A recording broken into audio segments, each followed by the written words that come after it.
Hey, second graders, it's Miss Cohn. We are going to start a new chapter book. I know we finished the Magic Tree House 2 weeks ago now, but we are going to start this book, Cavemice, The Fast and the Frozen by Geronimo Stilton.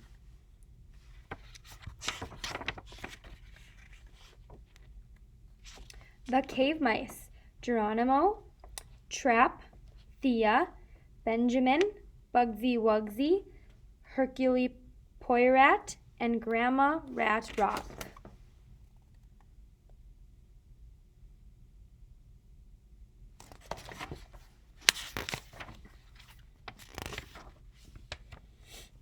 A note from the author. Many ages ago, on prehistoric Mouse Island, there was a village called Old Mouse City. It was inhabited by brave rodent sapiens known as the Cave Mice. Dangers surrounded the mice at every turn. Earthquakes, meteor showers, ferocious dinosaurs, and fierce gangs of saber-toothed tigers. But the brave cave mice faced it all with a sense of humor, and were always ready to lend a hand to others. How do I know this? I discovered an ancient book written by my ancestor Geronimo Stilton. He carved his stories into stone tablets and illustrated them with his etchings. I am proud to share these Stone Age stories with you. The exciting adventures of the cave mice will make your fur stand on end, and the jokes will tickle your whiskers. Happy reading, Geronimo Stilton. All right, Chapter 1. Hurry, Jer. There we go. The sun was shining on Old Mouse City. Down by the port, the rays were as hot and golden as cheese sauce. Boats from all over the world were docked at the port, and the place was crawling with rodents, rushing here and there.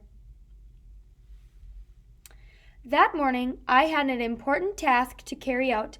I was in search of slabs of rock. I, Geronimo Stilton, know a little something about rocks. Every week I stock up on slabs of marble for the Stone Gazette, the newspaper that I run. Yes, we call it a newspaper, even though paper hasn't been invented yet.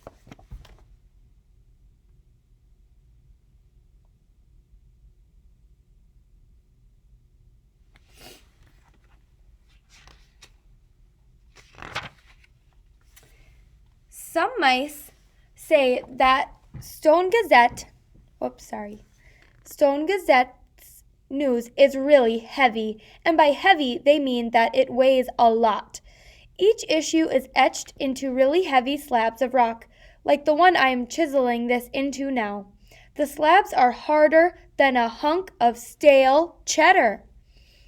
As I walked through the port, my Cartosaurus followed me. He is the dinosaur that helps me transport heavy loads. We stopped in front of a tall pile of stone slabs. A mouse popped out from behind the pile, surprising me.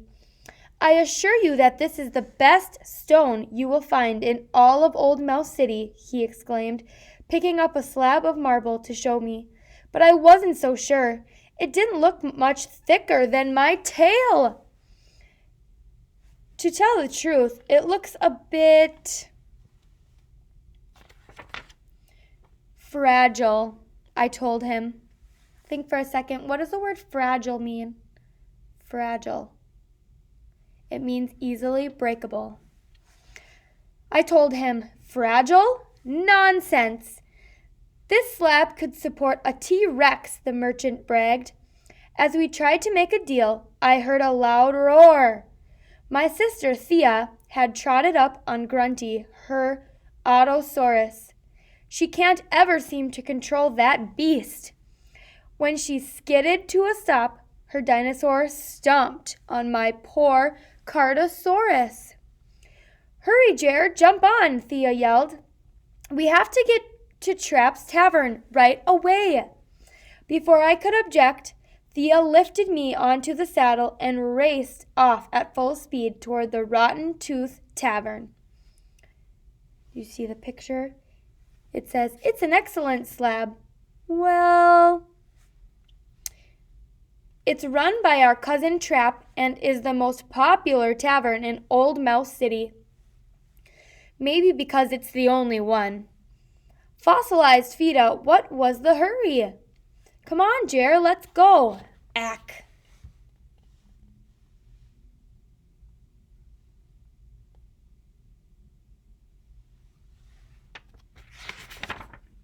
Oh, and that is chapter 1.